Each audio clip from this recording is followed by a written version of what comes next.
We are Nazarenes and we are Christian. 우리는 예수님의 사람입니다. Y somos cristianos. Bit itiling ahandos. Tunatenda mwana Kristo. Y muy cristiane. Sisi ni wa Nazareno na tu wa Kristo. We are Nazarene, and we are holiness. 我们是拿撒勒人，我们是圣洁的。 ကျမတို့ဟာတန်ရှင်သောသူတွေဖြစ်တယ် Митьян Канси. И мы люди святости. 성결인입니다. We are Nazarenes and we are missional. І ми люди з місією. Patian Rian Atuan Mi Kansi. Na tunaamini kupeleka ujumbe. We are missional. 我们是宣教者。 Y somos misioneros. Tunatenda kutumizira wamwe bano. Bit Nazarene. Bit wasted ulchit kumus. We are Nazarene and we are connected. Kami sa rekpeman ni skopla hoso ko kyang ma family na rende. I forso kyang ni on hong. ကျမတို့ဟာယုံကြည်သူတွေဖြစ်တယ် Estamos conectados， 在基督里是一体。 Bit evening တက်တယ် И мы едины. Na tunaamini kwa umoja. Tunatenda kubatana na wamwe bano. 우리는 모두 하나입니다. Kami ay Nazareno at kami ay magkakaugnay. We are Nazarene, and we are connected.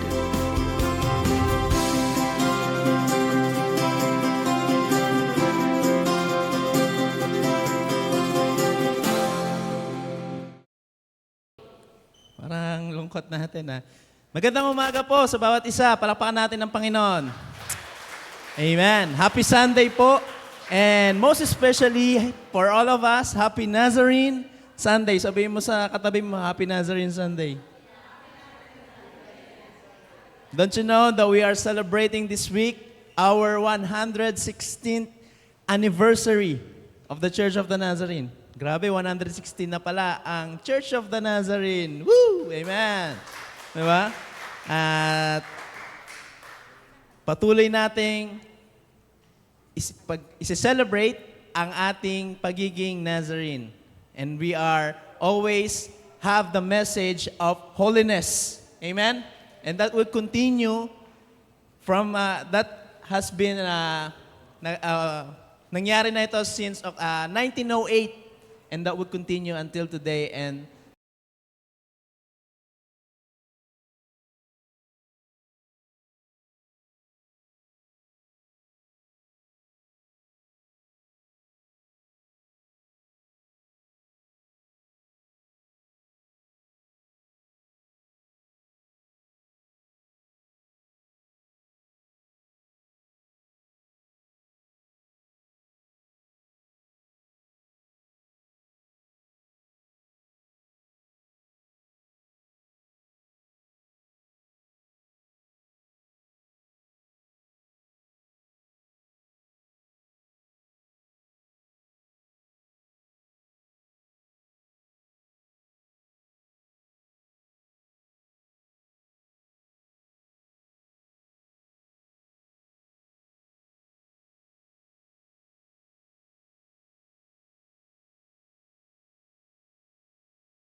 let's pray. Panginoon, maraming salamat po sa linggo binigay niyo sa amin ngayon. Thank you po sa patuloy na pagprotekta sa amin throughout the week and sa patuloy na paggabay sa amin sa mga kailangan po namin tapusin. Maraming salamat po dahil binigyan niyo po kami ulit ng chance para makapag-tipon-tipon po muli and matuto po ng inyong salita. I pray na bigyan niyo po kami ng mga bagong kaalaman ngayong araw na maaari po namin magamit sa pang-araw-araw namin buhay. In Jesus' name I pray. Amen.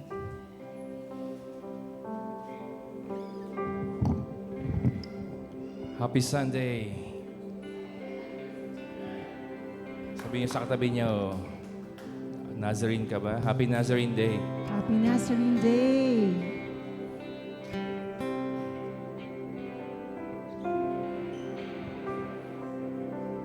Para sa ating banal na Diyos,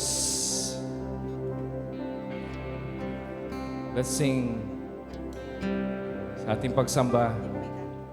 Let's listen sa ating pagsamba. Let's commit sa ating pagsamba. Bigyan natin ang ating oras, ang ating iniisip, ang ating pangarap, ang ating pamilya. We sing holy. 2, 3, sing. Holy, holy, holy, Lord God Almighty. Early in the morning, our song shall rise to thee.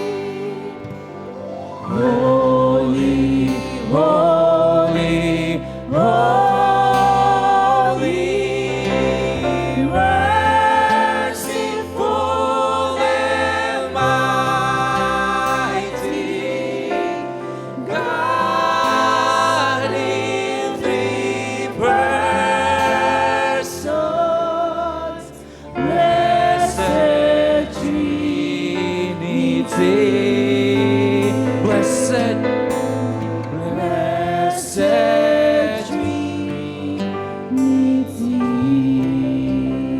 Amen. Let's sing. This is Amazing Grace.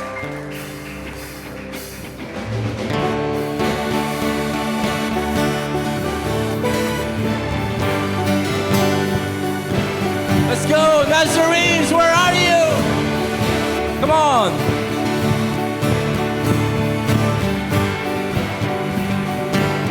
Let's go. Who breaks the power of sin and darkness, whose love is mighty and so much stronger, the King of glory, the King above all kings, who shakes the whole earth with holy thunder and leaves us breathless in awe and wonder, the King of glory, the King above all things. Sabay-sabay! This is amazing grace. This is unfailing love, that you would take my place, that you would bear my cross. You lay down your life, that I will be set free. Oh, Jesus, I sing for all that you've done for me.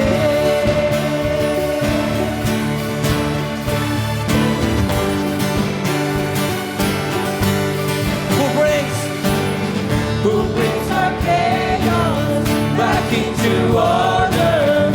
Who makes the orphan a son and daughter? The King of glory, the King of glory, who rules the nations with truth and justice, shines like the sun in all of his brilliance. The King of glory, the King above all things. Come on, Ate Paulo! This is amazing grace. This is unfailing love, that you would take my place, that you would bear my cross.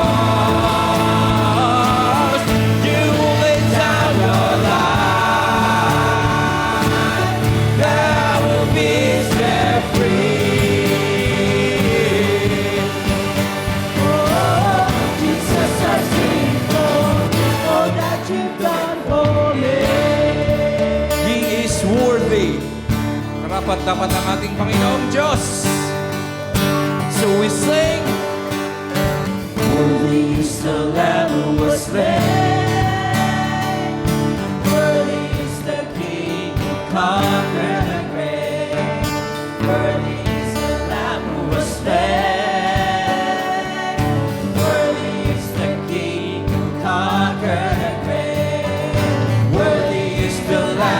was slain. Worthy is the King who conquered the grave. He is worthy. Worthy, worthy. Sabay-sabay. This is amazing grace. This is a great love that you would take my place, that you would bear my cross. You laid down your life, that I would be set free. Hallelujah. Oh, Jesus, I sing for what you done for me. Hallelujah. Woo. Oh, Jesus, for what you done for me.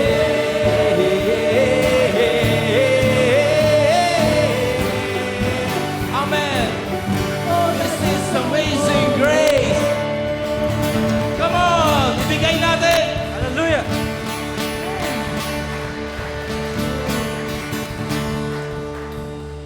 We are called unto holiness.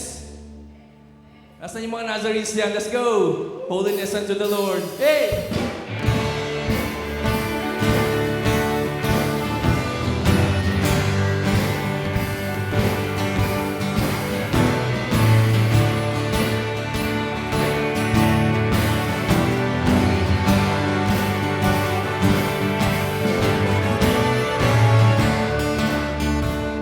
Are you ready?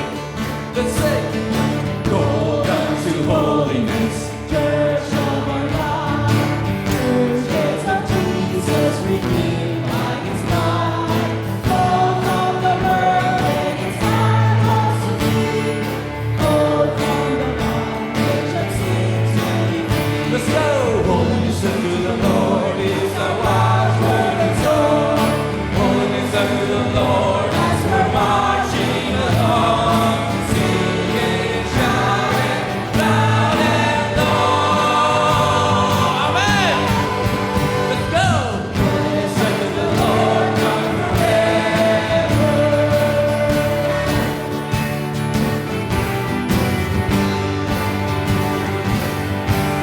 Say, hold on to holiness, children of God. Holy Jesus in garments of white, fame and honor and Christ sing. God's Holy Spirit abiding within. We say, holiness unto the Lord is our watchword and song. Holiness unto the Lord as we're marching along, singing, shouting, loud and long. We say, holiness unto the Lord forever.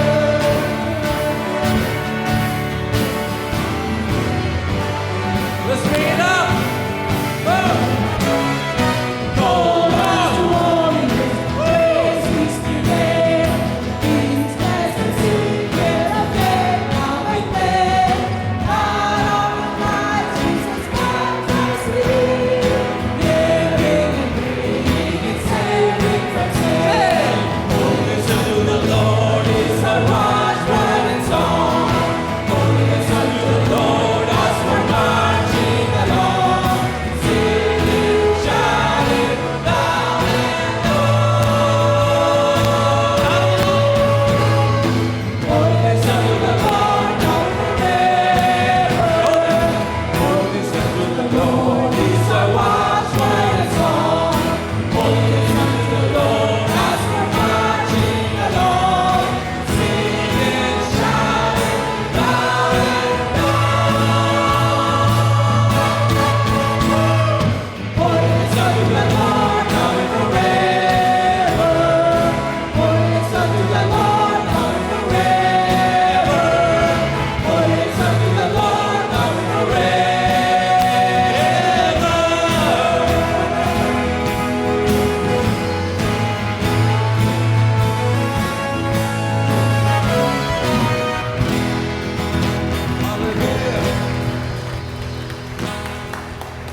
Oh Lord, we give ourselves away. Ang aming sarili, bibigay namin sa inyo, Panginoon. Dahil ito lang ang inyong kailangan. Hindi mo kailangan naming hindi mo kailangan naming talents. Hindi mo kailangan ng aming kapangyarihan. Ang aming impluensya. Ang aming kayamanan. Lahat ng ito ay maluming basahan sa iyo, Panginoon. Ang kailangan mo ay ang aming buhay. We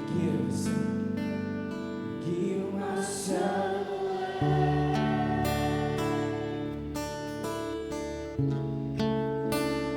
Give myself away so you can use me. Give myself away.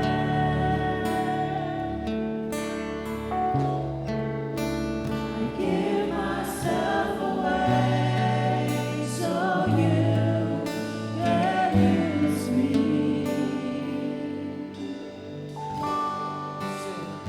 Here I am, here I stand, Lord, my life is in your hands. Lord, I'm longing to see your desires revealed in me. I give myself away.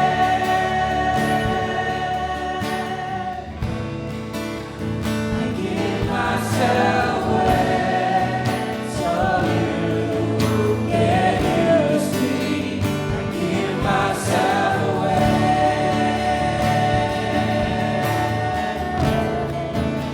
I give myself away so you can use me. Oh Lord, take my heart, take my life as a living sacrifice. All my dreams, all my plans, Lord, I place them in your hands. I give myself away.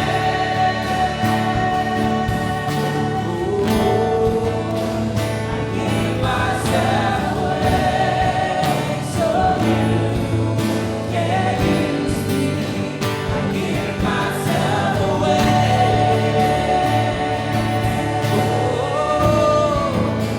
I give myself away so you can use me. Ang buhay ko, hindi sa atin yan. Let's go. Life is not my own. To you I belong. I give myself to you. Our life. My life is not my own. To you I belong. I give myself to you. My life is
Hallelujah. Panginoon, yan po ang panalangin ng aming puso. Ibinibigay namin ang aming mga buhay sa iyo. Panginoon, sinabi mo, lumapit kayo, kayong mga nabibigatang lubha, at kayo ay aking bibigyan ng kapahingahan. Mga kapatid, sa umaga na ito, yung panalangin natin na I give myself away, isa sa mga manifestation nito ay yung we give ourselves to the Lord by reaching other people. Sa umaga na ito, let's give ourselves away by praying for, interceding for sa ating mga kapitbahay. Mag-isip po tayo ng 3 kapitbahay po natin na hindi pa mananampalataya. 3 kapitbahay na hindi pa nakakakilala sa Panginoon o kaya maaaring sila ay nanlamig sa kanilang pananampalataya. Ang pagsamba po natin sa umaga na ito ay hindi lamang para to strengthen each other, but also to cry out to God for the salvation ng mga taong hindi pa mananampalataya. Kaya ipanalangin po natin. Let us thank the Lord dahil kapitbahay natin sila. Una, let us thank the Lord dahil kapitbahay natin sila. Pangalawa, let us pray for their salvation. And pangatlo, let us bless them. Una, pasalamatan natin ng Diyos dahil kapitbahay natin sila. Sabihin po natin yung pangalan. Kung hindi po natin matandaan ang pangalan, i-picture out po natin sa ating isipan yung kapitbahay natin na ito. At ipanalangin po natin sila. Let us thank the Lord for them. Let us pray for their salvation. And let us bless them. Tandaan po natin ang mga lumalabas sa ating bibig ay makapangyarihan. And I firmly believe the Lord is listening and answering our prayer now. And afterwards po na ipanalangin natin sila, let us cry out to God kung ano po yung personal prayer po natin. Habang tinutugtog po yung awitin na inawit po natin na I give myself away, in the background, let us pray. Ito pong pagpapanalangin sa 3 nating mga kapitbahay na hindi pa mananampalataya. And afterwards, yung personal prayer po natin. Let us pray together.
Father in heaven, naririnig mo ang mga panalangin namin.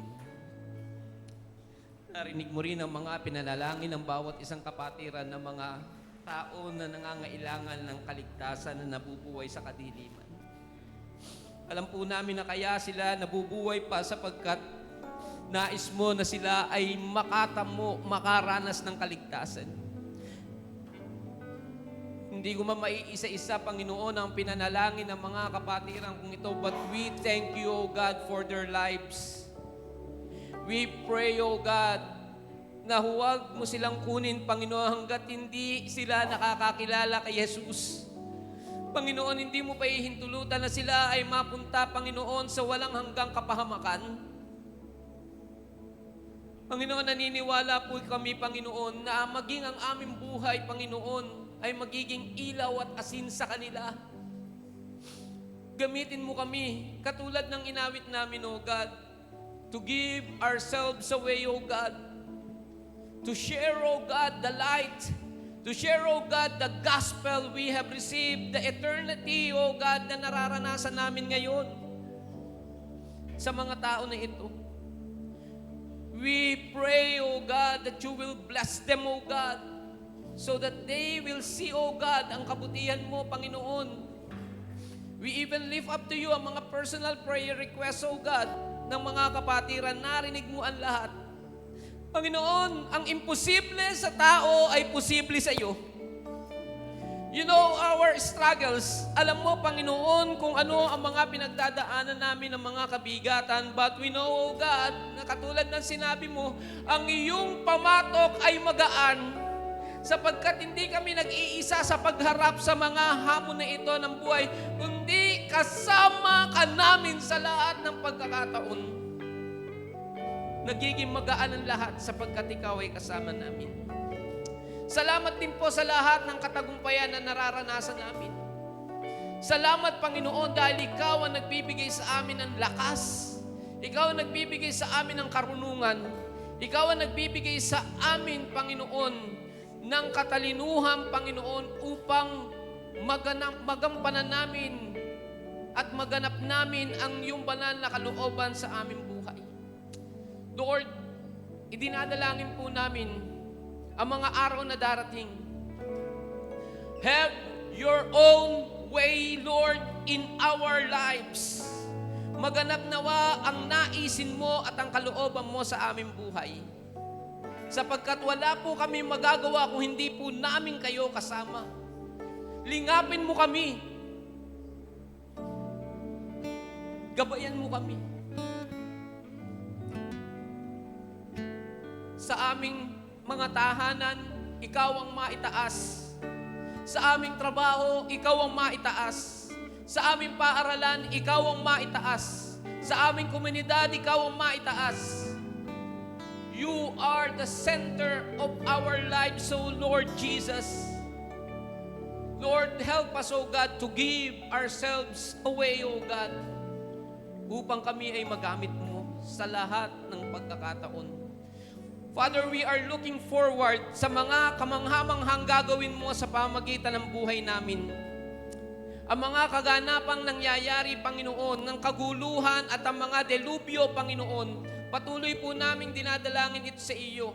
Ang mga kaguluhang nangyayari sa Middle East, we pray, O God, kung ito man ay bahagi, Panginoon, ng sinasabi ng aming Panginoong Jesus nung siya ay nabubuhay pa, Panginoon. Lord, dalangin po namin na hindi kami tumingin, Panginoon, sa mga negatibong mga bagay na ito, kundi makita namin na ito ay kaparaanan mo upang ganapin ang iyong dakilang layunin na ikaliligtas ng mga tao. Na ang lahat ng tao, lahat ng tribe, lahat ng people groups, they will bow down, O God, and declare that Jesus Christ is Lord. We even pray, O God, sa mga nasalanta ng hurricane, Panginoon, sa Estados Unidos.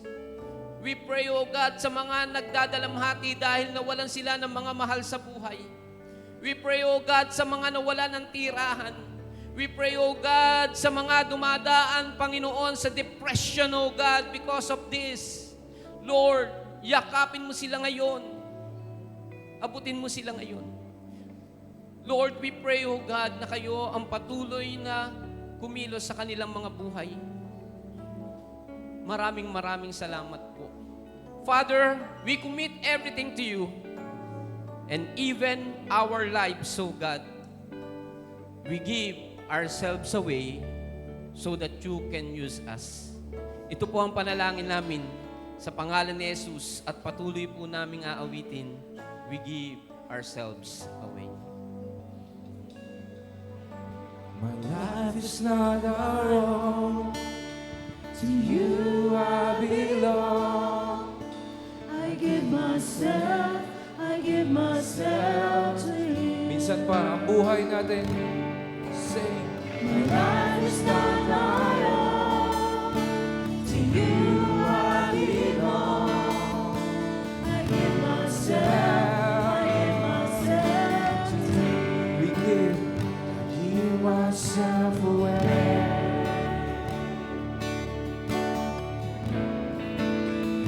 Give myself away so you can use me. Give myself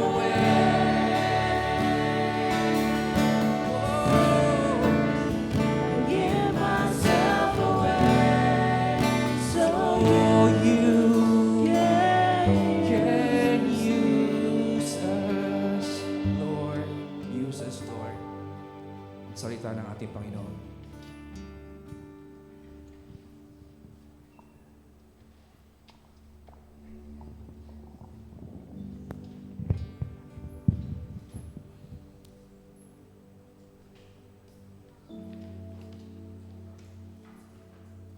Buksan po natin ating Biblia sa unang Tesalonica, Kapitulo 5, at versikulong 23 at hanggang 24. Naway lubusan kayong gawing banal ng Diyos na siyang nagbibigay ng kapayapaan, at naway pananatihin niyang walang kapintasan ng buo ninyong katauhan, ng espiritu, kaluluwa at katawan, hanggang sa pagparito ng ating Panginoong Hesus Kristo.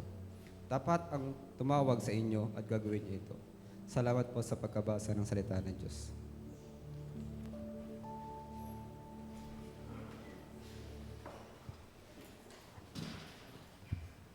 Amen. Pwede bang palakpakan natin ang ating Panginoon? Ngayon po ay Nazarene Sunday. Sabihin natin sa katabi natin, Happy Nazarene Day. Ngayon ay napakagandang pagkakataon para sa atin na purihin ng Panginoon. Bago po tayo magpatuloy, tayo po ay magkaroon muna ng Bible declaration po natin. Panatiliin natin bukas ang ating mga Biblia sa 1 Thessalonians 5:23 to 24. Tayo pong lahat ay magkaroon ng Bible declaration. Ang salita ng Diyos ay tanglaw na ating patnubay, sa landas nating daraanan, liwanag na tumatanglaw. Ang salita ng Diyos ay kanyang kinasahihan at kapakipakinabang, nagtuturo sa atin ng katotohanan, sumasaway sa ating mga kamalian, nagtutuwid sa ating mga likong gawain, nagsasanay sa atin tungo sa matuwid na pamumuhay upang tayo ay maging ganap at handa sa lahat ng mabuting gawain. Tayo po ay manalangin. Salamat, Panginoon, sa napakagandang araw na ito. Itong mga nagdaan ng mga linggo, kami, Panginoon, ay dumanas ng mga unos, bagyo. Subalit, salamat dahil pinapakita ng haring araw na ikaw, Panginoon, na nagbibigay ng liwanag sa amin at ng init sa amin. Salamat po. Salamat dahil ikaw ang patuloy na nagsusustain sa amin. At ngayon ay salamat dahil niloob mo na piliin namin na kami ay pumunta sa worship center na ito kasama ng iba pa mga kapatiran.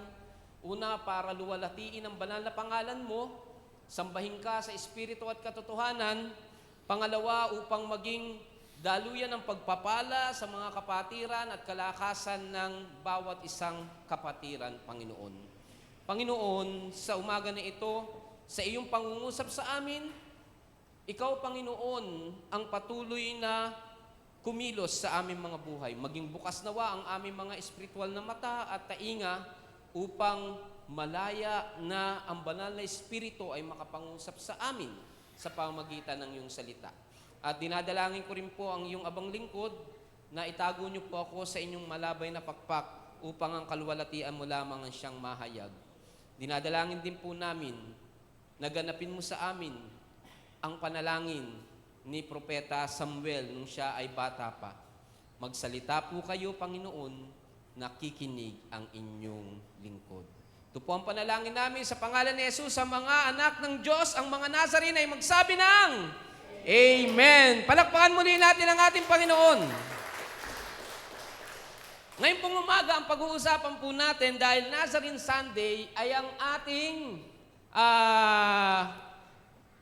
Nazarene team. Yung makikita natin sa mga churches, wala tayo dito eh. Ano po yung makikita natin sa mga, pag bumisita po tayo Nazarene Church, ano ang makikita natin sa harapan?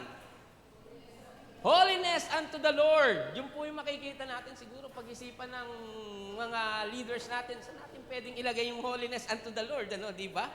Na makikita ng lahat. Ayun, nasa logo. Pero yung nakikita natin sa mga church, merong malalaki, di ba? Holiness unto the Lord. Kasi yun po yung Church of the Nazarene. We are called unto holiness. Katulad ng inawit natin kanina. Napakaganda ng awitin. Called unto holiness. Tayo ay tinawag para sa kabanalan. Kabanalan para sa Panginoon. Holiness unto the Lord. Ito po yung ating tatalakayin sa umaga na ito. At sa umaga po na ito, dahil ngayon ay Nazarene Sunday, babalikan ko po muna. Mamaya po, bago po tayo pagkatapos po ng service, papaalala ko lang po yung second session na po ng Discovering Our Christian Family. Yung mga dumadalo po, dalo po kayo. At yung mga hindi pa nakakadalo, kung kayo ay hindi pa kasapi ng AFCN, dalo po kayo. At kung nais nyo pang lalong makilala ang Church of the Nazarene, dalo po kayo. At kung ano, parang malaman nyo, saan ba tayo patungo? Ano ba ang ating pinaniniwalaan? Attend po kayo ng Discovering Our Christian Family after ng service po natin. Okay. Holiness unto the Lord. 1 Thessalonians 5:23-24. Bago po natin tuluyan na pag-aralan po ito, nais ko lang po na ipakita sa inyo ang katanungan na, alam niyo po ba kung ano ang Church of the Nazarene? Sino po ba ang Church of the Nazarene? Alam ba natin kung paano ito nagsimula? Nagsimula po ang Church of the Nazarene noong 1895. Sinimulan po ito ni Piñas Brisi kasama ng 100 pang mga mananampalataya. Sila po ay nagsama-sama, nanggaling po sa iba't ibang mga denominasyon. May nanggaling sa Metodista, may nanggaling sa Baptist, may nanggaling sa Presbyterian. Subalit, iisa lamang po ang adhikain nila dahil noong mga panahon na iyon, kailangan po ng mensahe ng scriptural holiness. Hindi po masyadong malinaw. Nagtipon po ang unang mga Nazarene sa tinatawag na Glory Barn. At ang focus po nila, ito po ay nagsimula sa Los Angeles, California. Hindi po 1896, 1895. Nagkamali lamang po. At si Piñas Brisi po ang nagsimula niyan dahil nais niya na maipahayag ang scriptural holiness. At ito po ang simula ng Church of the Nazarene. 129 years ago, nagsimula po ang Church of the Nazarene as a church. Ngunit noong 1908, 116 years ago, ay nagkaroon po ng pagtitipon-tipon, pagsasama-sama ng mga simbahan na merong iisang layunin, iisang adhikain na maipahayag at maipamuhay ang pamumuhay ng scriptural holiness, ng kabanalan, pamumuhay ng kabanalan. At noong pong 1908, eksaktong October 13, 1908, sa Pilot Point, Texas, ay isinilang ang denominasyon ng Pentecostal Church of the Nazarene. Yung Pentecostal po, hindi po yung mga nagsasalita ng kung ano-ano ha. Ang Pentecostal po kasi experience. At mamaya po mauunawaan natin kung ano yung being Pentecostal. Hindi po yung mas kilala natin ngayon. Noon po, nung panahon nila, ito po ay karanasan na ituturo po sa atin ngayong umaga. Na mapapakinggan natin ngayong umaga. At makikita nyo po, alam nyo po, ito po, hindi po yung mga naglalakad. Nagmamarcha po yan. Kaya ang tawag po nila dyan, lumabas po sila ng tent, yan po yung tent, lumabas po yung mga Nazarenes sa tent at nagsimula silang mag-march, ang tawag po nila, Hallelujah March. Parang malapit sa AFC, ano po tawag natin pag anniversary? Hallelujah Sunday. Nagkakaroon tayong Hallelujah Sunday. Ang mga Nazarene pala nung una, merong Hallelujah March. Alam nyo, tuwing nagwo-worship sila, nagmamarcha sila. Nagmamarch ang mga Nazarene and they sing holiness unto the Lord. At kinakanta rin nila, "'Tis a glorious church." Yun ang mga theme song ng Church of the Nazarene. Yun ang palaging kinakanta ng Church of the Nazarene. At nung 1919, nawala po yung Pentecostal dahil po na dumami na po yung adherents o yung mga naniniwala na ang Pentecostal experience ay yung pagsasalita ng unknown tongues. Kaya ang Pentecostal ay natanggal po at bumalik sa Church of the Nazarene. So yan po. Tingnan po natin, ang Church of the Nazarene ay hindi isang misyon, kundi isang eklesiya, isang simbahan na may misyong ginagampanan. Ano ang misyong ginagampanan ng Church of the Nazarene? Ito ay ang pagbubuklod-buklod ng mga pusong natagpuan ang kapayapaan sa Diyos. Ano daw? Nakatagpo ng kapayapaan sa Diyos. Pagsasama-sama ng mga tao na nakatagpo ng kapayapaan sa Diyos, dahil sa kagalakang tinataglay ay malayang humahayo at ipinapamahagi ang mabuting balita. Hindi po natatapos sa loob ng simbahan. Ang pagsamba po, pagtitipon tuwing linggo, ay ito po ay pagdiriwang natin bilang mga magkakapatid sa Panginoon sa mga ginagawa niya sa atin. Ngunit ang sinasabi po dito, bumabalik sila sa kanilang mga trabaho, sa kanilang tahanan at kung saan-saan at ibinabahagi ang mabuting balita.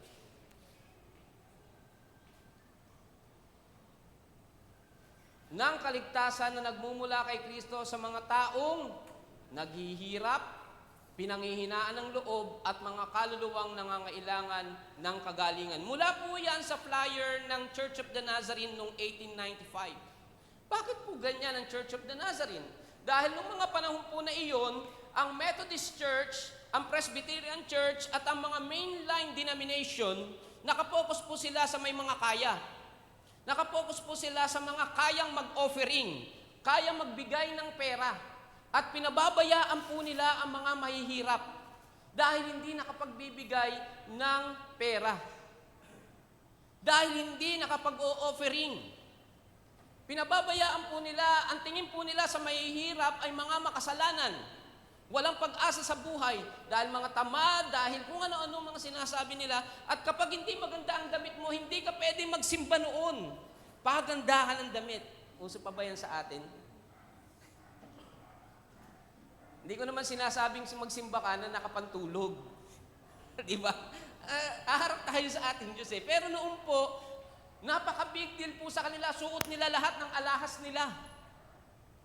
Kapag mahirap ka, hindi ka pwedeng maupo sa upuan dahil ang upuan noon may bayad. Mas nasa harapan, mas mahal ang upuan.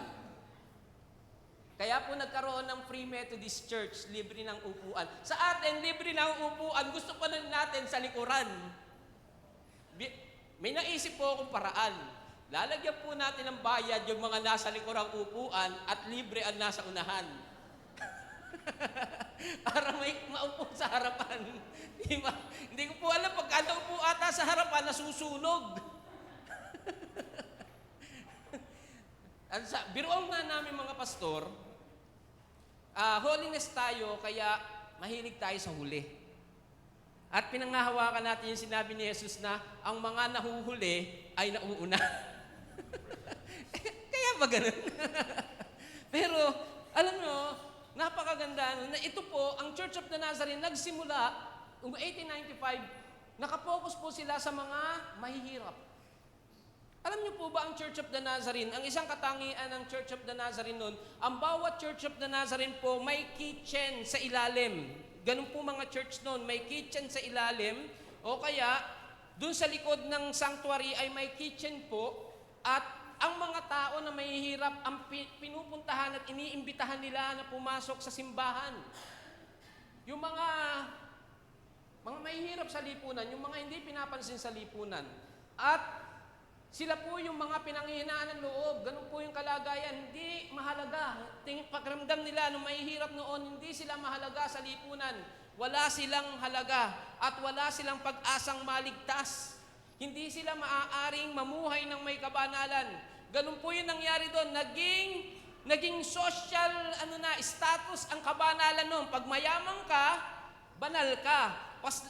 Mas lalong mayaman ka, mas lalo ka nagiging banal. Pagka ikaw ay mahirap, ang tingin na nagiging masama.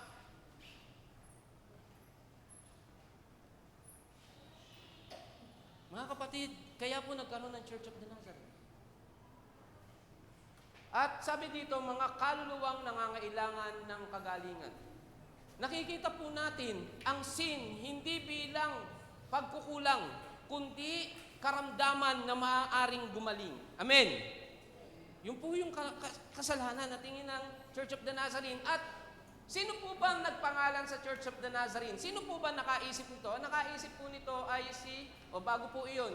Tignan po muna natin yung sinabi ng mga naunang Nazarene. Paano po inilarawan ang Church of the Nazarene? Una, inilalarawan ito ng espiritu ng kasiglahan at antisipasyon para sa mga pastor, kasapi, programa at ministeryo. Ano daw po? Espiritu ng kasiglahan at antisipasyon. Pangalawa, ginagamit ang lahat ng mga posibleng pamaraan upang maabot at matugunan ang mga pangangailangan ng mga tao. Pangalawa pa rin, upang maakay sila at magkaroon ng personal na relasyon kay Jesucristo bilang Panginoon at kanilang sariling tagapagligtas. Pangatlo, nalulugod sa pagkakabalangkas ng paniniwala at kaayusan. Napakahalaga po sa atin yung pinaniniwalaan po natin. Yung po yung mensahe sa atin ng Panginoon ngayong umaga. Nakikita ang salapi bilang isang kasangkapan upang ganapin ang layuning ipinagkatiwala ng Diyos. Noong po mga panahon po na yung unang mga Nazarene, para pong bumalik sa New Testament Church, ang mga unang Nazarene. Susunod po, may malalim na commitment para abutin ang mga pangangailangan ng mga tao na nagdudulot ng natural na paglago ng iglesia at kahuli-hulihan, committed sa paglalaan ng maayos na pasilidad. Kaya nabanggit ko po sa inyo kanina, ang bawat Church of the Nazarene po noon, nilalagyan nila ng kitchen. Kung hindi man sa ilalim, ay doon po sa likod ng simbahan, may mga kitchen para po sa mga inaabot po nila. Para maayos na mapangalagaan at matugunan ang paglago at pag-involve sa lumalagong bilang ng mga lay people sa mga gawain ng simbahan o ng iglesia. Yan po ang pagkakalarawan sa Church of the Nazarene. Yan po tayo. Ngayon, sino nga po ba ang nakapagpangalan sa Church of the Nazarene? At ano po ang sinabi nitong lalaki na ito? Ang pangalan po niya ay si Dr. Joseph P. Whitney. Siya po ang nakaisip sa pangunguna ng Panginoon na ang maging pangalan ng simbahan ay Church of the Nazarene. Babasahin ko na po sa English. Sabi po dito, Nazarene symbolized the toiling, lowly mission of Christ. It was the name that Christ used of himself. Ito yung ginamit daw ni Jesus.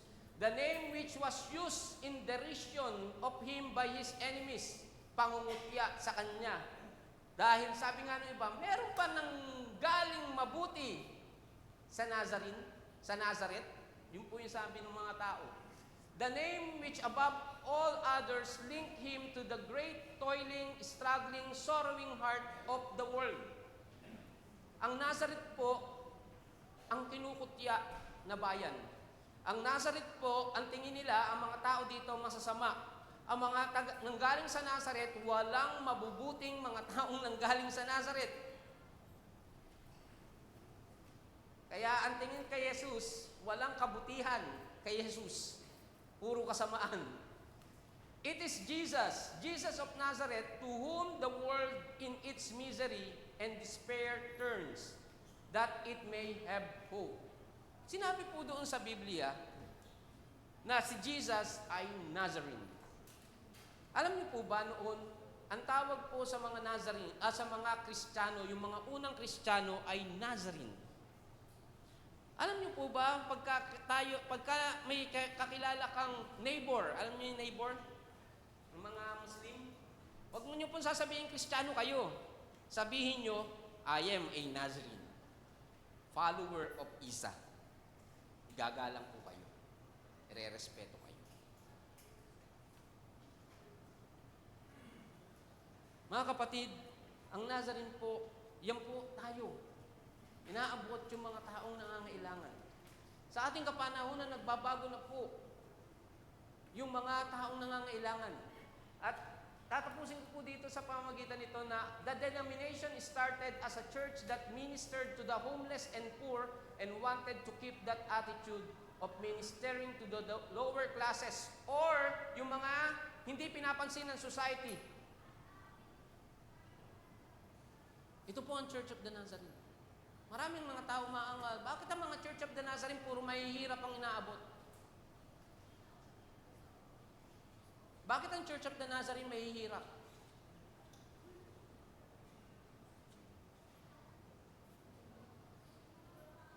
Kasi po from the very beginning, yung po ang Church of the Nazarene. We reach out those, yung mga tao na hindi pinapansin ng lipunan. Pero nakita ko po kung paano kumilos ang Panginoon. Katulad ng mga naunang Nazarene, hindi na natiling mahihirap ang mga Nazarene. Alam niyo po ba, sabi po nung yung isang analytic, church analytics sa state, sabi niya, tinag niya, Church of the Nazarene, ang pinakamayaman na holiness church, holiness denomination sa United States. Kasi po, yung mga member po hindi na natiling mahihirap. Ang ginawa po, nagtulungan. Ang mga Nazarene, nagtutulungan. At nakita ko po yan dito, mapapatunayan ko po yan dito. Hindi po kayo nanatili sa kalagayan po ninyo. Iniaangat kayo ng Panginoon dahil ang biyaya ng Panginoon ay nasa sa inyo. Amen? At binibigay yan sa inyo ng Panginoon upang abutin pa ang iba pang mga tao na kinakailangan ng kaligtasan, mga taong nangangailangan upang sila naman ay makaranas ng kaligtasan at ng biyaya ng ating Panginoon. Yan po si Joseph P. Whitney. So alam niyo na, sino nagpangalan na Church of the Nazarene?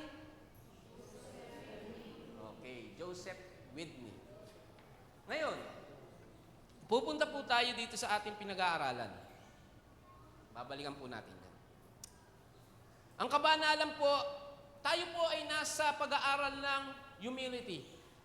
Alam niyo po ba na ang pinakang manifestation ng humility ay ang buhay ng kabanalan? Ulitin ko po. Ang manifestasyon ng pagpapakumbaba ay kabanalan. Last week nakita natin na ang eternity-driven humility. Ngayon naman, dahil Nazarene Sunday, ito po ang pag-aaralan po natin na makikita natin sa 1 Thessalonian. Ang 1 Thessalonian po, ito po ang sinasabi na kauna-unahang sulat ni Apostol Pablo sa mga mananampalataya sa iglesia. Ang unang sulat niya, ang sulat sa Thessalonica. At makikita po natin dito, pinapaalalahanan at pinalalakas ni Pablo ang mga mananampalataya doon na mag-focus sila, magpatuloy sila sa pananampalataya, huwag silang maging kampante at huwag silang magmadali. Nasasabihin nila, wala na kaming gagawin dahil pabalik na si Jesus. Kundi ang sabi niya, magpatuloy kayo. Ito pong benediction, closing sentences ni Paul ay magpapahayag kung ano ang dapat na gawin ng mga mananampalataya habang nag-iintay sa pagbabalik ni Kristo. Paano po tayo mag-iintay sa pagbabalik ni Kristo? Ang talatang ito, binibigyan tayo ng Pablo ng pagpapala at panalangin para sa atin bilang mga mananampalataya. At binabanggit niya dito ang gawain ng Diyos sa pagpapabanal sa atin. Ang tawag sa atin ng pamumuhay ng kabanalan at ang katapatan ng Diyos na tatapusin niya ito hanggang sa muling pagbabalik ni Jesus. Balangkasin po natin at pag-aralan. Ito po ang distinctive doctrine ng Church of the Nazarene. Magiging medyo po tayo ngayon dahil hindi po masyadong nabibigyan ng naipapangaral ito po, pero sa biyaya ng Panginoon, nawa po ay maging napakasimple at maunawaan natin kung ano ang ibig sabihin nitong distinctive, natatanging doktrina ng Church of the Nazarene. Ang bawat simbahan may kanya-kanyang distinctive doctrine na pinaniniwalaan. Ang mga Lutheran ay justification by faith. Di ba? Nakikita natin yun, na justification by faith. Ang Methodist, katulad po natin, kabanalan, pero nag-focus na po sila ngayon sa social holiness and social justice. Doon po sila nakafocus. Pero tignan po natin, ito pong paniniwala natin na ito. At meron po tayong special na mga terms na ginagamit. Ang una po, yun po yung pag-aaralan natin una at yung pangalawa, babanggitin ko lang po na una na. Una po ay entire sanctification o pagpapagiging ganap. Pastor, ang bigat doon. Enter sanctification. Ano ba yung enter sanctification? Ngayon po, tatalakayin po natin ngayon para maunawaan po natin. Yung pangalawa, Christian holiness o kabanalang Kristiyano. Ito po yung pag-aaralan po natin ngayon. Babasahin ko po muli sa inyo ayon sa konteksto ng unang Tesalonica 5:23 hanggang 24. Ito pong pag-aaralan po natin. Ito po yung natatanging doktrina natin. Ito po yung pinangahawakan natin doktrina. Ang enter sanctification at Christian holiness. Naway lupusan kayong gawing banal ng Diyos na siyang nagbibigay ng kapayapaan at naway panatiliin niyang walang kapintasan ang buo ninyong katauhan, ang espiritu, kaluluwa at katawan hanggang saan? Pagparito ng ating Panginoong Hesukristo. Tapat ang tumawag sa inyo at gagawin niya ito. Unang bagay po. Yan. Basahin po nga uli natin. Pagpapagiging ganap o entire sanctification. Ang iba pong term sabi, pagpapagiging banal. Maunawaan po natin bakit ganap. Bakit pagpapagiging ganap? Ang pagpapagiging ganap po ay ang ikalawang gawain ng kagandahang loob ng Diyos o grace of God. Second work of grace. Ito po ang ikalawang gawain ng kagandahang loob ng Diyos. Ang unang gawain po ng grace of God ay ang ating kaligtasan, salvation, nang tanggapin natin si Jesus bilang Panginoon at tagapagligtas ng ating buhay. Ito po ay nagaganap pagkatapos ng kaligtasan, kasunod po ng kaligtasan, kung saan ang mananampalataya ay ginagawa ng Diyos na banal sa puso at pamumuhay.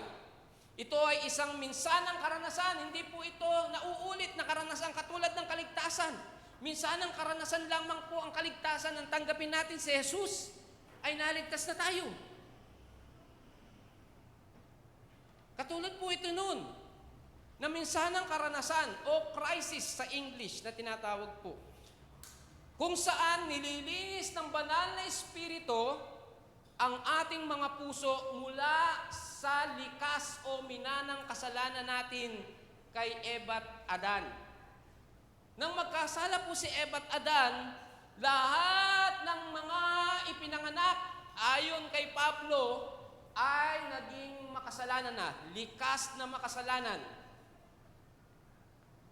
Palagi ko nababanggit sa inyo, sinong pinanganak ditong bukas ang kamay? Nakaganon ang kamay. Meron ba sa inyong pinanganak? Sabi sa inyo, anak na ipanganak ka, nakaganon. Yung mga nanay na naririto, anong itsura ng kamay ng mga anak nyo nang ipanganak? Nakaganon? Alam nyo po, simbolo po yun ng kalikasan ng pagiging makasalanan na akin lahat. Akin lahat. Puro kabig. At sabi pa dito at binibigyan ang mananampalataya ng kapangyarihang mamuhay ng may perpektong pag-ibig o perfect love o malinis na hangarin o motibo. Yung po yung perfect love. Malinis na motibo at pagsunod sa Diyos. Ito po ay nakabatay po sa binasa natin na talata kanina pa lamang, na naway lubusan kayong gawing banal ng Diyos na siyang nagbibigay ng kapayapaan. Yan. Naway lubusan kayong gawin ng Diyos na banal. Gawing banal ng Diyos na siyang nagbibigay ng kapayapaan. Yan po yung ginagawa nito. Ginagawa tayong banal ng Diyos. Sino po ang gumagawa? Hindi po tayo. Hindi po natin kayang maging banal. Sino po dito kayang maging banal? Kahit po yung apelido ay banal, hindi pa rin banal. Di ba? Kahit yung pangalan ay perpekto, sino pong may kapangalan perpekto dito? Hindi pa rin siya perpekto. Kahit na ang pangalan ng inyong kumpanya ay perfect, hindi pa rin perfect. Naalala ko noon, merong programa ang Church of the Nazarene. Perfect Redeem. Perfect ba redeem? Hindi pa rin. Hindi pa rin perfecto. Ang Diyos lamang ang makapagpapabanal sa atin. Amen? Siya lamang. Siya lamang ang makapagdideclare sa atin na tayo ay banal. Ito po ay nag-uugat dito po sa binasa po natin at makikita rin po natin na ito ay panalangin na ang ganap na pagpapabanal o pagiging ganap ng mga mananampalataya ay ipinalangin ni Pablo para sa mga mananampalataya. At sa John 17:17 makikita naman natin kung saan nanalangin si Jesus na ang mga sasampalataya sa kanya ay mapabanal ng katotohanan. Sino nga ba ang katotohanan? Si Jesus. Mga kapatid, si Pablo po, pinanalangin ang pagpapagiging ganap ang mga mananampalataya sa Tesalonica. At ito ay hindi ba lamang basta kabanalan, kundi sabi, lubusang kabanalan. Ito ang unang yugto ng kabanalan. Ang minsanang karanasan ng pagiging ganap na madalas tawagin ay bautismo ng Espiritu o bautismo sa Espiritu. Ito ang sandali kung saan sa biyaya ng ating Diyos, tayo ay itinatangi para sa Kanyang banal na layunin. Ang salitang Griego para po sa pabanalin ay hagiazo. Hagiazo. Na nangangahulugang gawing banal o itangi, ihiwalay. Tayo po ay sinet apart ng Diyos. Hindi na tayo kabahagi ng karamihan, inihiwalay na tayo. Naalala niyo po ba merong mga tao sa Israel na tawag nila ay Nazirite. Ang mga Nazirite po, inihihiwalay nila ang kanilang sarili sa mga pangkaraniwang mga tao. Halimbawa ng Nazirite ay si Samson. Si Samson ay hindi umiinom ng alak. Si Samson ay hindi nagpapagupit ng buhok. Hindi pwedeng lumapit si Samson sa mga marurumi. Hindi pwede siya na makihalubilo sa mga ordinaryong mga tao. Hindi niya pwedeng gawin kung ano ang mga ginagawa ng ordinaryong mga tao. Kinakailangan habang siya ay nasa vow of Nazirite ay manatili siyang malinis. Sa pagkakataon na siya ay magkasala, ang gagawin doon ay kakalbuhin siya, tatanggalin lahat ng buhok sa buong katawan niya, pati ang ang tawag dito, kilay, lahat ng buhok tatanggalin. At siya ay ise-separate hanggang sa ma-declare siya ng saserdote na siya ay malinis na. At doon lamang uli siya maaari na magpatuloy sa kanyang vow as Nazirite. Hindi kaya coincidence lang na sinabi si Jesus na Nazarene? Hindi po. Naniniwala po ako na merong itong kahulugan sa Diyos, malalim na kahulugan. Ang mga Nazarene ay ibinukod tangi ng Diyos. Ang mga sumusunod kay Kristo na tinawag na Nazarene ay ibinukod tangi ng Diyos na sila ay pinabanal. Ang pagpapabanal na ito ay nangyayari sa pamagitan ng gawa ng Espiritu sa ating buhay. Ito ay isang minsanang karanasan, katulad po na nasabi ko, na kung saan merong mga nangyayari. May 3 bagay na nangyayari po. Pero bago po iyon, napakahalagang maunawaan po natin. Babalikan ko po yung isang notes na pinagkaloob sa akin ng Panginoon na nito lamang nakaraan habang pinag-aaralan ko po ito. Ang sabi po dito, sa initial sanctification o salvation, ito po ay ang full or complete repentance, pagsisisi.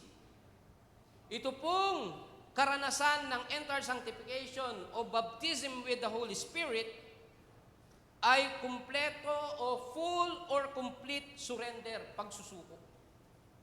Ito po ay nangangahulugan na mararanasan natin po ito pagka isinuko natin lahat sa Diyos, wala tayong ititira. Ibig sabihin, tuluyang pagtalikod sa anumang mga bagay. Ibinibigay natin lahat sa Diyos. Ano pong nangyayari sa atin? Kapag nung tayo po ay naligtas, may 3 nangyari po sa atin. Natatandaan niyo po ba? Ang una nangyari sa atin, nung tanggapin natin si Jesus, tayo ay pinawalang sala. Pinatawad tayo sa lahat ng mga nagawa ng ating kasalanan. Pangalawa, tayo ay nagkaroon ng bagong buhay o regeneration. Bago na tayo, patay na tayo sa luma nating pagkatao, tayo ay bago nang nilalang. 2 Corinthians 5:17. Pangatlo, tayo ay inaring ganap. We are children of God. Tayo ay mga anak na ng Diyos. Hindi na tayo kaaway ng Diyos, kundi tayo ay mga anak na ng Diyos. Yun ang nangyari nung naligtas tayo. Pero may 3 uling nangyari nung tayo ay pinagpagiging ganap o nabautismuhan ng Espiritu. Una, nalinis ang ating puso. May napapansin po ba kayo sa Bible po na naririto? Nakabukas lagi sa Ezekiel 37. Yung Ezekiel 37, napakaganda po niyan. Dahil naandyan po nakasulat that I will give you a new heart, not a heart of stone, but a heart of flesh. Papalitan niya yung matigas na natin, pusong bato. Papalitan niya yun. At tayo ay magiging mapagkumbaba at susunod sa ating Panginoon. Ang pagkakaroon ng malinis na puso ay nangangahulugan na tayo ay malaya na sa mina ng kasalanan natin. Hindi na naghahari ang kasalanan sa ating puso, malaya na tayo, nagbibigay daan upang tayo ay magkaroon ng mas lalalim na ugnayan sa Diyos at sa gayon tayo ay patuloy na magkaroon ng malinis na motibo. Ang malinis na puso ay pagkakaroon ng tamang motibo. Pangalawa, paghihiwalay sa sanlibutan. Hindi na natin ginagawa, ang nakakahiligan ng sanlibutan ay hindi na yon ang ating ginagawa, kundi kung ano ang nakaluluwalhati sa ating Panginoon.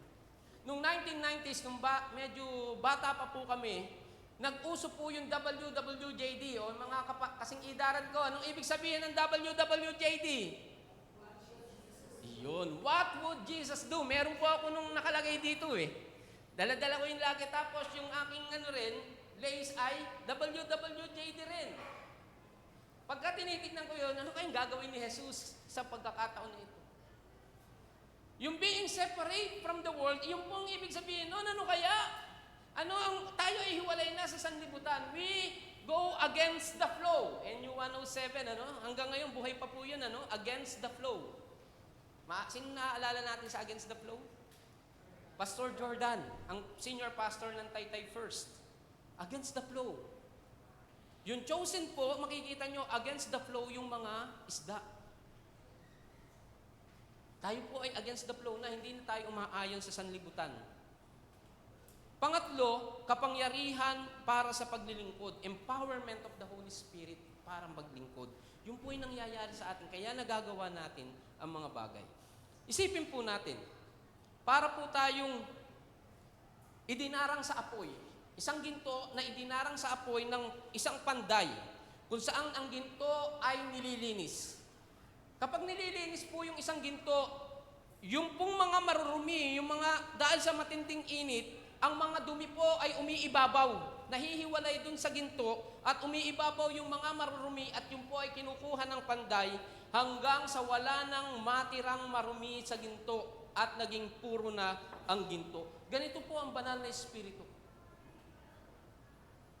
Tayo ay nagiging malaya sa kapangyarihan ng kasalanang minana. Hindi na natin nanaisip pang gumawa ng kasalanan. Hindi na ang kasalanan na nagahari sa atin. Inaalis niya ang karumihan sa atin, ang kasalanan, sa ating mga puso. At sinasabi ng Diyos na tayo ay banal at tayo ay Kanya. Sa Biblia po, naranasan ito ng mga mananampalataya. 50 days after na si Jesus ay nabuhay na magmuli. Sabi ni Jesus, huwag kayong maalis kaagad sa Jerusalem. Hintayin ninyo ang pangako ng Ama. At sila po ay nag-intay at nabautismuhan po sila sa Espiritu. At sila ay nakaranas ng kapangyarihang ipinagkaloob ng banal na Espiritu. Binago ng Panginoon ang kanilang pag-iisip, ang kanilang mga puso. At pagkatapos nun ay kasaysayan na, naipahayag ang mabuting balita ng kaligtasan at kabanalan sa buong mundo. Ang buong pagpapabanal ay humahantong sa isang buhay na ipinapakita ang pagmamahal, ang kagalakan, kapayapaan, pagtitiis, kabutihan, kabaitan, katapatan, kahinahunan at pagpipigil sa sarili. Ano po yung mga binanggit ko? Fruit of the Spirit. Pinalalakas nito ang mga pananampalataya na isinabuhay ang kanilang pananampalataya sa isang nakapagpapabagong paraan. Nababago ang paraan ng ating pamumuhay. Hindi na katulad ng dati na naaapektuhan ang ating personal na buhay at ang ating pagpapatotoo sa mundo. Tayo nagiging daluyan ng pagpapala. Tayo ay nagiging asin at liwanag ng sanlibutan ito.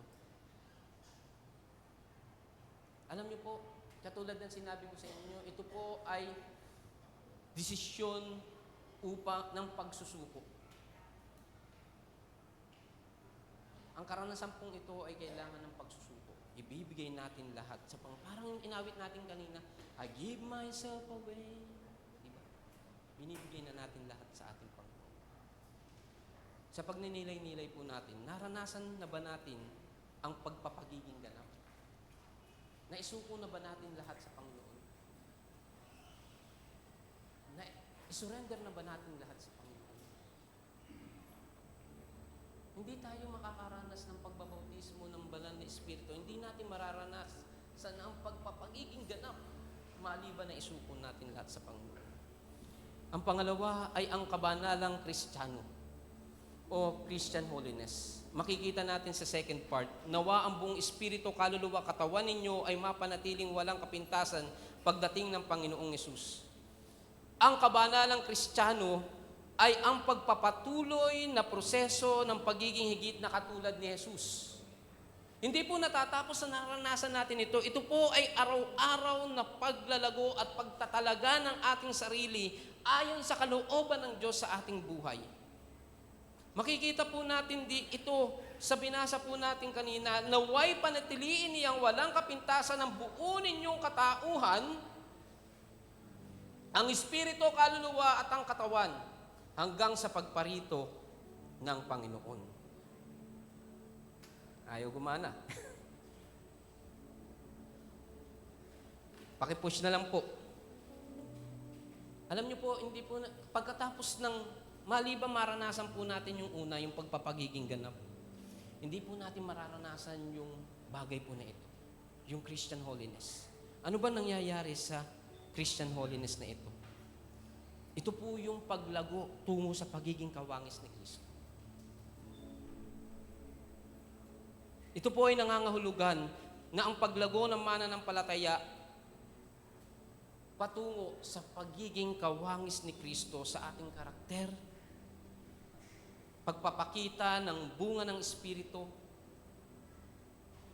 lumalago tayo ang manifestation ng fruit of the Spirit at nagagamit natin ang mga kaloob ng ng Espiritu. Hindi po tayo pwedeng magkaroon ng fruit of the Spirit maliban na mapuspos tayo ng banal na Espiritu, maliban na tayo ay mabaptize with the Holy Spirit. Hindi po maaari na tayo ay lumago at kahit ano pang, baka talents lang nang nagagamit natin, hindi talaga yun yung gift. Maliban na maranasan natin yun, nagsisimula ang lahat sa pagpapagiging ganap. Pagsusuko ng sarili. Isipin po natin ang isang halaman tumutubo sa isang hardin. Pagkatapos natin tanim, hindi po basta pababayaan na po natin. Kundi kusa ba itong tutubo at lalaki? Hindi po. Kailangan diligan. Kailangan masinagan ng araw. Kailangan ng itil para yumabong siya. Alam ko po si Ate Annie mahilig sa halaman.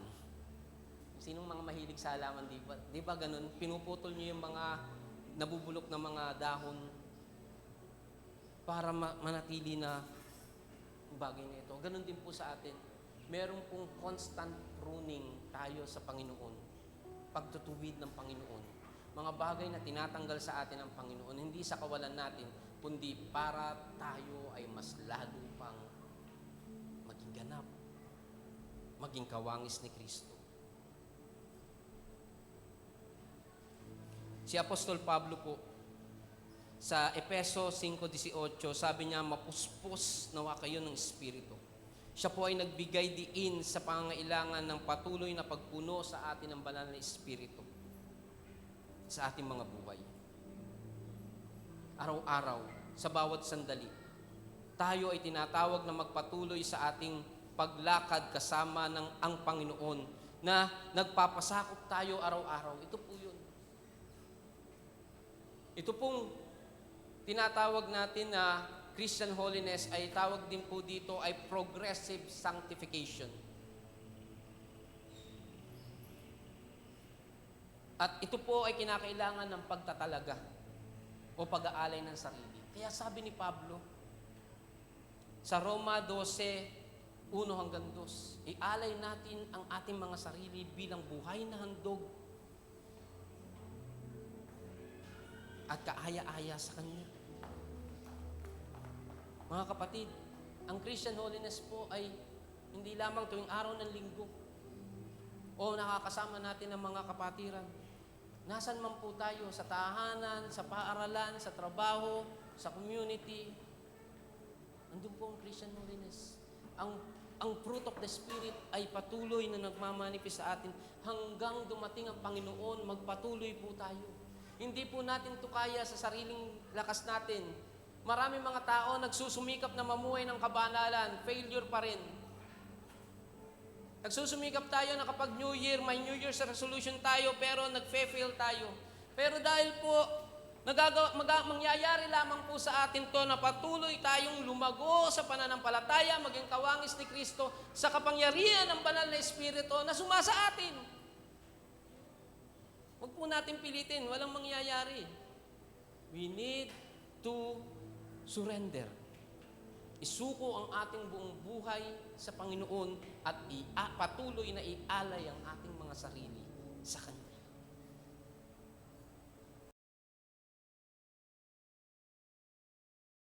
Sa biyaya ng Panginoon.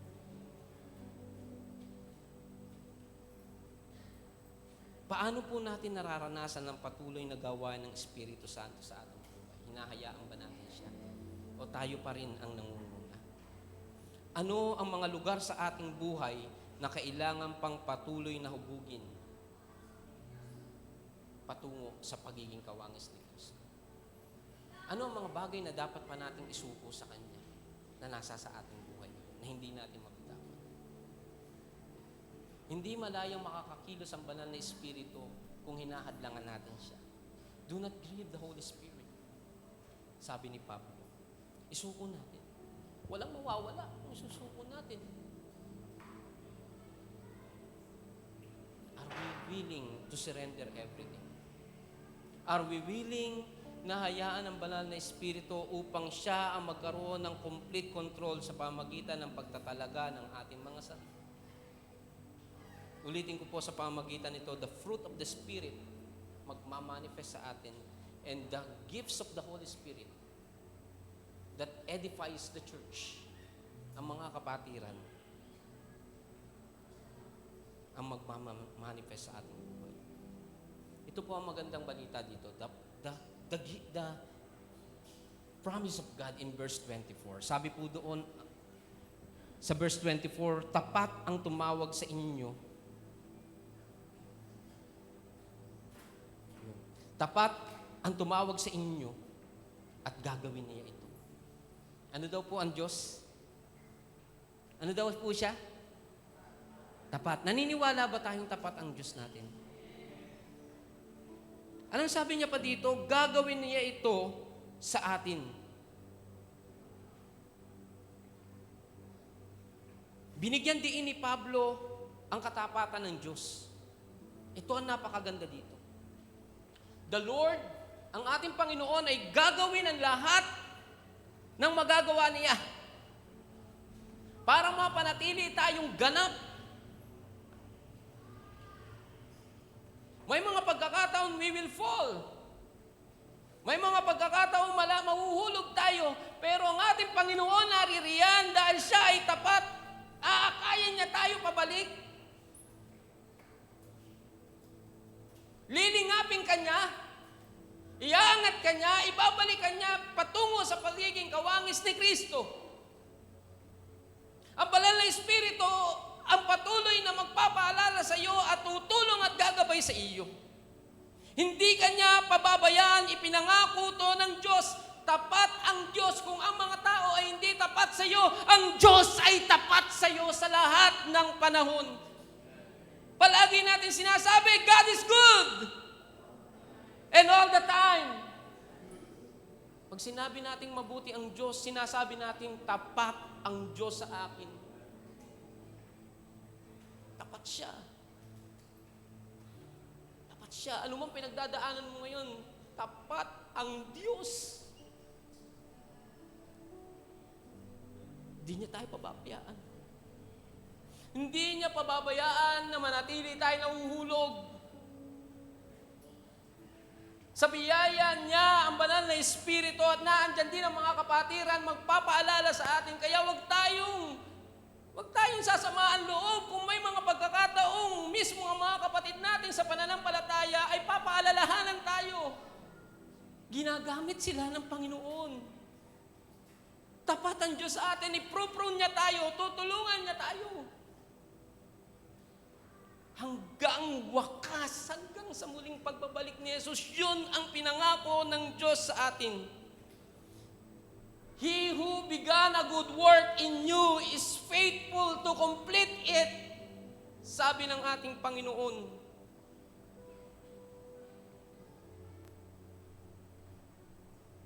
Alam Alam niyo po ba kung anong ibig sabihin ng salitang katapatan sa Grego? Ang ginamit po dito na word pistos, na ang kahulugan ay mapapagkatiwalaan o maaasahan. Ang Diyos ang nagsimulan ng pagpapabanal sa atin at mapapagkatiwalaang tatapusin niya ito. Ang kailangan maging tugon lang natin, ano po? Patuloy na pagsusuko ng sarili. Patuloy na pag-aalay ng sarili sa bawat araw ng ating buhay. Pagkatiwalaan natin siya.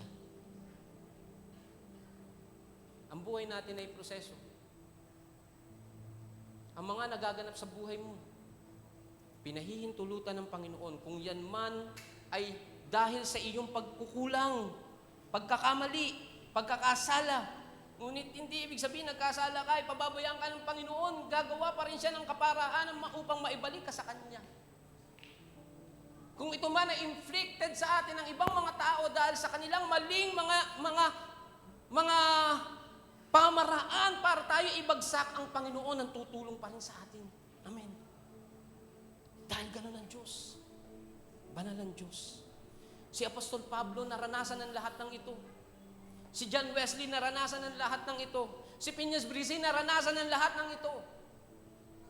Napagtawanan, pinahirapan, nakaranas ng kung anong pag-aalipusta, ngunit nagtiwala sila sa Diyos at naniwala sila na tapat ang tumawag sa kanila. At nanatili silang tapat hanggang wakas. Ang tanong ko po sa bawat isa sa atin, mananatili ka bang tapat sa Kanya?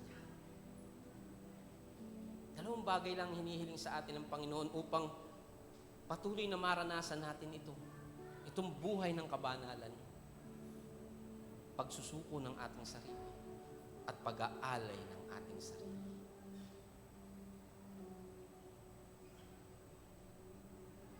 At ang pinakamahalaga, handa ba natin ipagkatiwala na sa lahat? Sa Diyos ang ating buhay. Kanino mo pinagkakatiwala sa pagkakataon na ito ang buhay?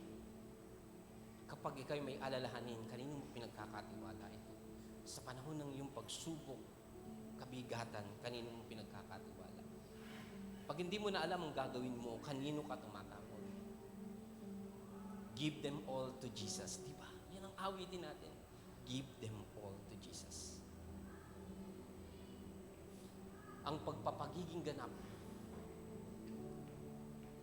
ay ang daan natin patungo sa paglagong espiritual.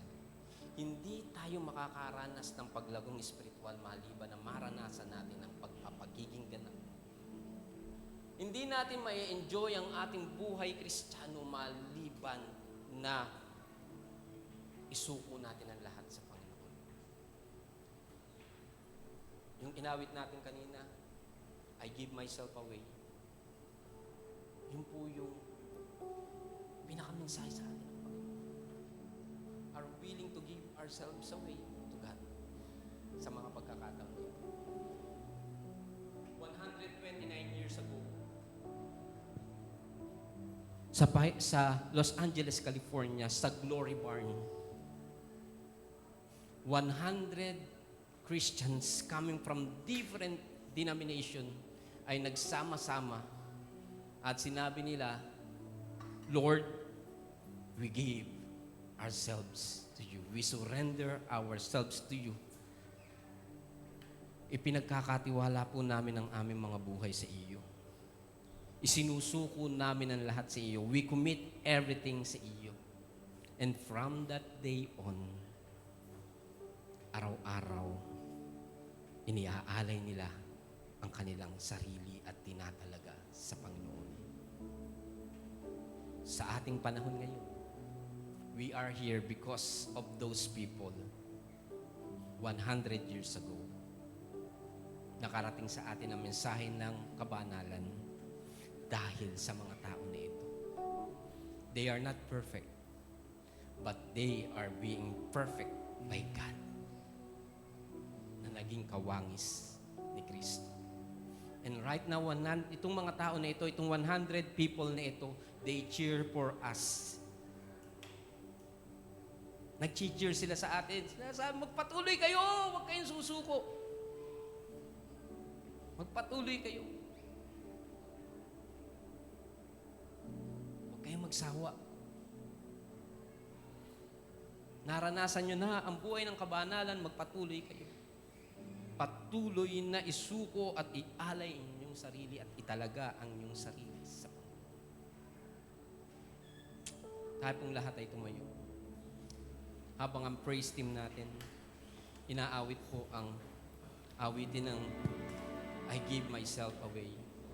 Gawin po nating panalangin itong awitin na ito. Gawin natin panalangin. Lord, I give myself away. Ang maging panalangin natin habang inaawit natin ito ay pag-aalay ng ating mga sarili, pagsusuko ng ating masarili. Kung meron sa atin na hindi pa nababautismuhan ng banal na Espiritu, hindi pa nararanasan itong pagpapagiging ganap, patuloy ka nag-i-struggle sa iyong buhay, patuloy ka pabalik-balik sa kasalanan, tinanggap mo na si Jesus pero pabalik-balik ka pa rin. Ito pagkakataon para maranasan mo ang pagpapagiging ganap, ang baptism with the Spirit, upang magsimula kang lumago sa iyong buhay Kristiyano, upang magmanifest sa iyo ang bunga ng Espiritu, upang magmanifest sa iyo ang gift of the Spirit. Habang nakatayo ka at nakayuko, nakapikit ang iyong mga mata, habang inaawit ang I give myself away, hilingin mo ang banal na Spirit, Panginoong Diyos. I surrender everything. I surrender everything. Sinusuko ko po ang at sinusurrender sa iyo ang lahat. Sinusurrender ko ang aking sarili. Ang mga kasalanan na pabalik-balik na nagagawa ko. Gawin mo po ako malaya sa kapangyarihan ng kasalanan na ito. Linisin mo ako sa minanang kasalanan. Bigyan mo ko ng bagong puso. Kung yan ang panalangin ng puso, receive the Holy Spirit. Receive the Holy Spirit sa umaga na ito na ipinagkakaloob ng Panginoon. Siya lamang ang magkakaloob niyan. Hindi po tao ang magpagbibigay sa iyo yan. Hindi tao ang magbabaptize sa iyo, kundi ang ating Panginoon Diyos. Kung ikaw naman ay nakaranas na ng pagpuspos o bautismo ng banal na Espiritu, may mga struggles ka pa rin. Ipanalangin mo sa Panginoon, tulungan mo ako na aking italaga ang aking sarili araw-araw. Na ialay ang aking sarili. Inaalay ko ang lahat ng ginagawa ko sa iyo. Hindi ko ito gagawin sa sariling lakas ko, kundi sa kapangyarihan ng banal na Espiritu. Gamitin mo ang lahat ng pagkakataon sa aking buhay upang mag-manifest ang fruit of the Spirit. At ako'y maging daluyan ng pagpapala sa mga tao sa pamagitan ng gifts of the Spirit na mga ipinagkakaloob. Sama-sama po natin awitin, I give myself away. Habang nananalangin din po tayo, awitin po natin ito.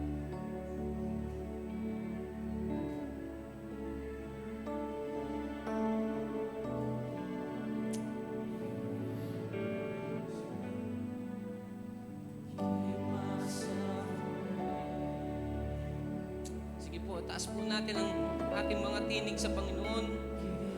Kung nais nyo itaas ang kamay ninyo bilang tanda ng pagsusuko, na iniaalay nyo na lahat sa Panginoon, sinusurrender mo na lahat sa Panginoon, at sinasabi mo na, Panginoon, puspusin mo po ako.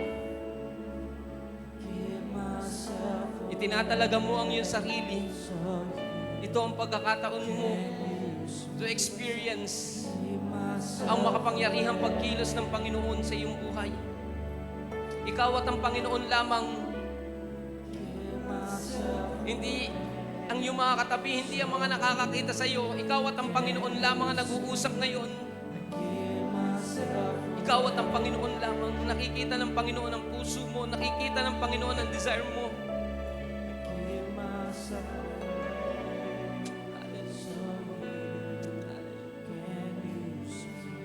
Minsan po ay give myself away.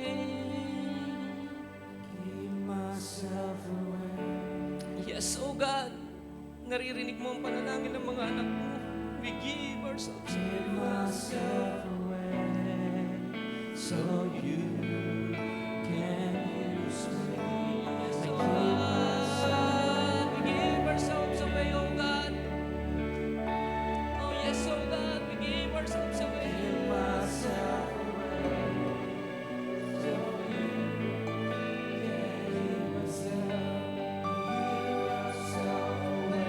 Yes, oh God. Give myself away so you can use me. Father, we thank you. Salamat dahil meron kang mga binautismuhan ng banal na Espiritu sa umaga na ito. They received the gift of the Father. At maraming salamat din po dahil ang mga anak mo ay patuloy na pinupuspos mo tungo sa pagiging kawangis ni Kristo. Pinangahawakan namin ang pangako mo dahil ikaw ay tapat na Diyos. Mananatili kaming tapat sa iyo hanggang sa muling pagbabalik ni Jesucristo dahil ikaw ay tapat. At kahit kailan hindi mo kami pababayaan, sinabi mo, Panginoong Jesus, I will be with you always to the ends of the earth. Pinangahawakan po namin to. Let your people live in the power of the Holy Spirit.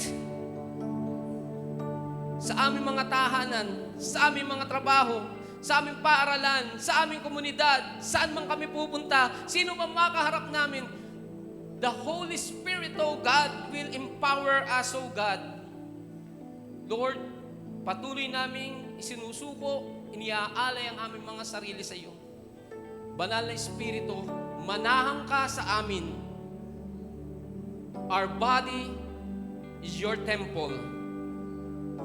Manatili ka sa amin hanggang wakas. Ito po ang dalangin namin. We bring back all the praise, the glory, and honor to you. In the mighty name of Christ Jesus, ang lahat ng mga anak ng Diyos ay magsabi ng Amen. Amen.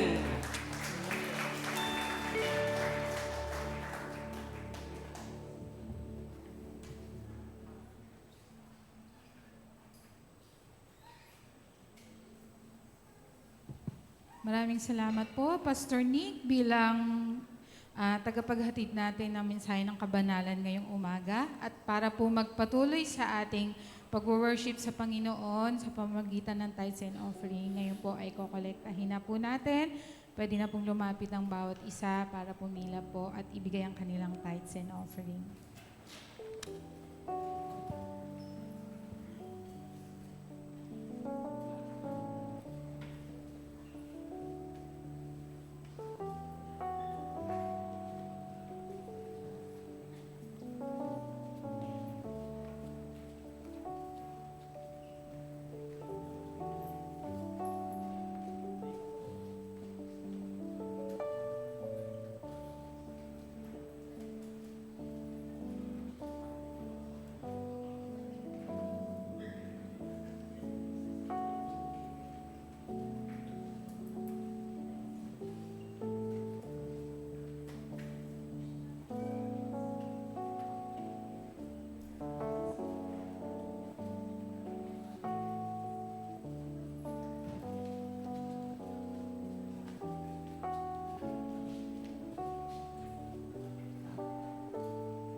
Kayo po ay tapat mula noon, ngayon, at hanggang bukas, Panginoon. Salamat po sa inyo pong patuloy na pagbibigay sa amin ng inyo pong biyaya. Nawa, Panginoon, matutunan din po namin maging tapat sa lahat ng pagkakataon, lalo na po sa aming pong pagkakaloob. Kaya Panginoon, ninanais namin at hinahangad namin na ito po ay patuloy niyong magamit at patuloy po, Panginoon, mapalaganap ang inyong banal na salita sa saang sulok man ng mundo na ito. Kaya Panginoon, ang aming pong offering ay inaalay namin sa inyo na taos sa aming mga puso sa pangalan ni Jesus. Amen.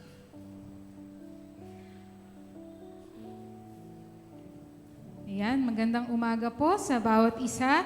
At meron po ba tayong first time na kasama ngayong umaga? Welcome po. Palagi po kayong welcome sa AFCN. At tayo po yung magpatuloy para po sa ating weekly schedules.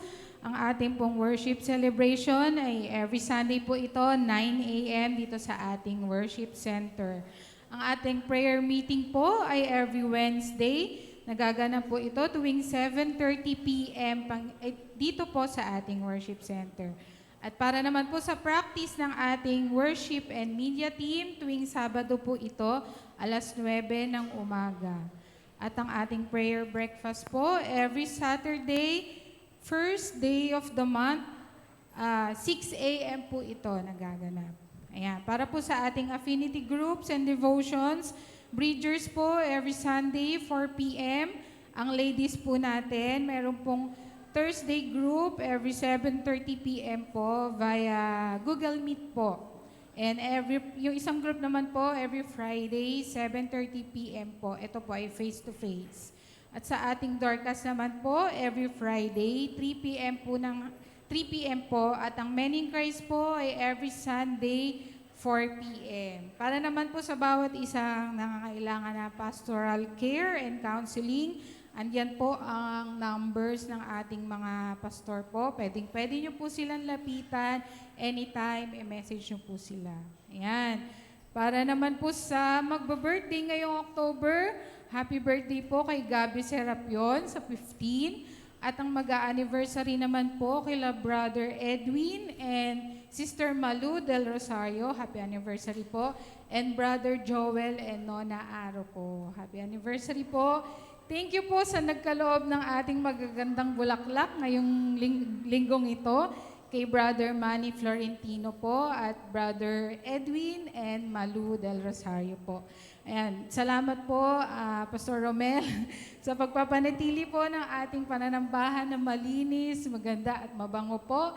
At salamat po sa bawat isa na nananalangin at nakikibahagi po sa lahat ng ating gawain, sa pagpe-pray po, sa pag-o-offering po, sa lahat po, sa inyong generosity, salamat po. Ayan. Para po sa ating mga special announcement po, mamaya po ang church board meeting after po ng service. At mamayang hapon na rin po para po sa ating mga couples, ang third quarter fellowship po natin. Nandito na po tayo sa acts of service and receiving gifts sa ating 5 love languages po. At ang ating tagapagsalita po ay si Dr. Glenn and Sister Nancy Calbertson po. Mamaya po itong 3 p.m. po at inanyayahan po ang bawat isa na magsuot po ng nude color attire po. Yung mga light brown po, beige, yung mga ganyan, light pink, mga ganun po, nude color. At meron po itong 50 pesos po na registration per couple po. Ayan. At next Sunday po, tayo po ay kokolekta ng ating special offering po para sa ating bayanihan para sa sasakyan po. Tayo po ay nakapag-raise na po ng fund na more than 100,000 po. So ayan, next Sunday po, dalhin po natin ang special offering po natin para sa project po natin na ito. And next Sunday din po ang ating pagkakataon. Although, everyday naman po, maaari nating i-show ang ating love and appreciation sa ating mga pastor. But next Sunday po ay special Sunday po para sa kanila. Yan, chance po natin para ma-show yung appreciation po natin sa ating mga pastor. October 20 po ito, next Sunday. Ayan. And later po, nasa second session na po sila ng Discovering Our Christian Family. Nagaganap po ito after service. At magsama-sama po later ang mga uma-attend po ng Discovering Our Christian Family. At para po sa mga participants natin, next Sunday, nasa ibabang bahagi po ng ating announcement po yung mga participants po natin. Salamat po.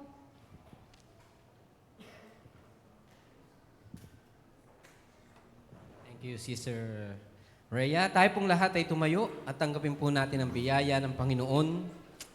Lahat po ng couples, niimbitahan po natin mamaya. At kung makakapag-imbita pa po kayo, ay dalhin niyo po mamaya dito. Dahil napaka-special po nito para sa lahat ng couples. Sa inyong paghayo, sa anihan ng Panginoon, habang ginagawa ninyo mga alagad na kawangis ni Kristo ang mga tao, taglayin ninyo ang biyaya ng Panginoon. Sa Kanya na makapag-iingat sa inyo upang hindi kayo magkasala at makapaghaharap sa inyo ng walang kapintasan at may malaking kagalakan sa Kanyang kaluwalhatian, sa ating iisang Diyos na ating tagapagligtas sa pamagitan ni Jesucristo nating Panginoon.